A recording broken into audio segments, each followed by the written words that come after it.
For Boris Johnson, this is the future, an expansion of nuclear power. In what may be his last big announcement as Prime Minister, he's committed £700 million for a new nuclear power station at Sizewell in Suffolk.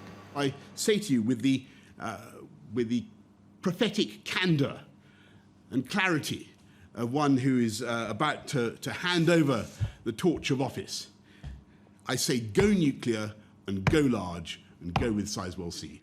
But if it happens, that will be years away. What about energy bills now? You just said that substantial sums will be coming for helping people with their energy bills. A lot of people will be looking at what you've announced today and saying that's not going to help me in the short term, but you've said substantial sums will be coming. Is that just wishful thinking on your part? What is clear from what both candidates have been saying is that come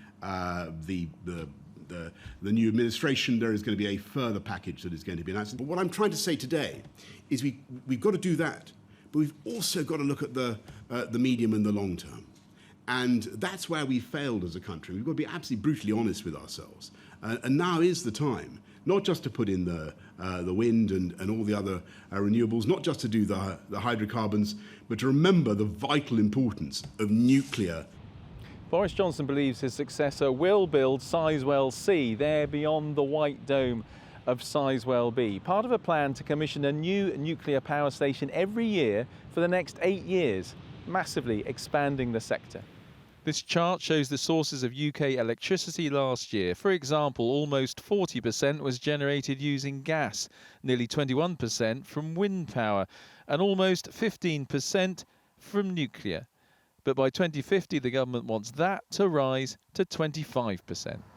But today they had come to tell the Prime Minister to stop Sizewell C, arguing that any money would be much better spent on renewable energy, such as wind.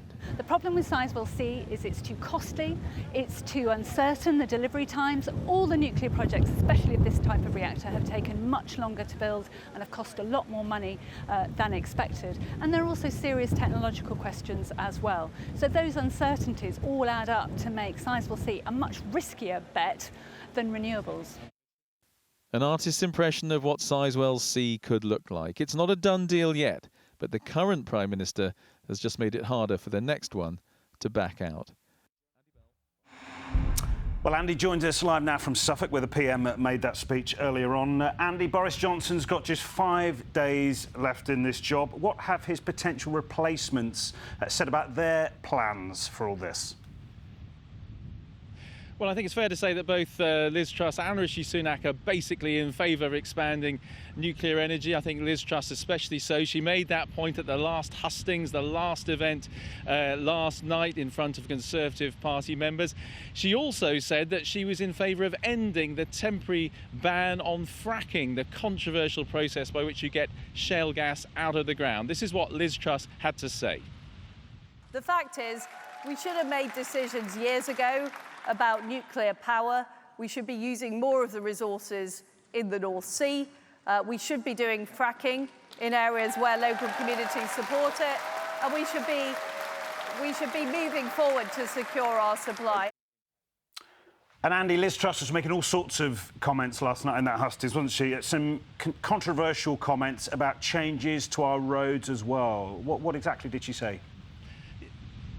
Yeah, this was surprising. She was asked by a member of the audience, first of all, about smart motorways, and she said she would end what she described as an experiment that had failed. So no more smart motorways if Liz Truss comes to power, from what she was suggesting. She also suggested that when it comes to speed limits, rather than them being mandatory, in other words, enforceable, in the future, perhaps they could become somehow discretionary, advisory. So it would be up to drivers to decide just how fast it was, or just how safe it was to go at whatever speed. You would decide whether you were going too fast, whether it was dangerous, rather than it being enforced by a mandatory speed limit. So she said she'd look at that.